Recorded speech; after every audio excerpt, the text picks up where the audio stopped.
Major problem झाला होता दाताला. तर त्यावेळेला आम्ही 4 महिने डॉक्टरांकडे रोज दिवस रात्र जात होतो. पण त्यावेळेला डॉक्टर बीपी शुगर असल्यामुळे तिचा ते दात काढत नव्हते. 4 महिन्यात तिचं जेवण एवढं कमी झालं होतं की तिला हिमोग्लोबिन 6 वर आलं.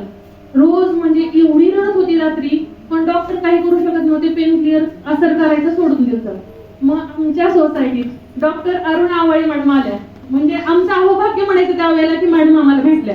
मग त्यांनी मला एक साधी आपली कॅनोची पेस्ट दिली. मग एका पेस्टवर कसं काय होईल आधी शंका आली मला, पण मला चला आता एवढं आपण सगळं करतोय 4 महिने तरी पेस्ट पण वापरून बघू. तर त्या पेस्ट देताना मॅडम फक्त म्हणले की तुम्ही मला 4 दिवसांनी नक्की फोन करताय. आणि खरंच 4 दिवसात तिची इथून एवढी सूज आलेली, सूज ओसरली आणि ती जेवण करायला लागली. पहिला मला आईने, मी गावी गेले तिला पेस्ट घेऊन, पहिला फोन केला, अगं सुषमा मला जेवायला यायला लागले पहिला. मी तसा मॅडमला फोन केला, मॅडम थँक्यू, खूप छान रिझल्ट आला आम्हाला. असं जर असं म्हणजे आपल्या आयुष्यात येतं. पण मी ती फक्त एक पेस्ट म्हणून बघितली, एक पेन क्लिअरचे म्हणून मी सगळ्यांना देत होते, पण मला ह्यातलं काही नॉलेज नव्हतं. ते हळूहळू झालं. मी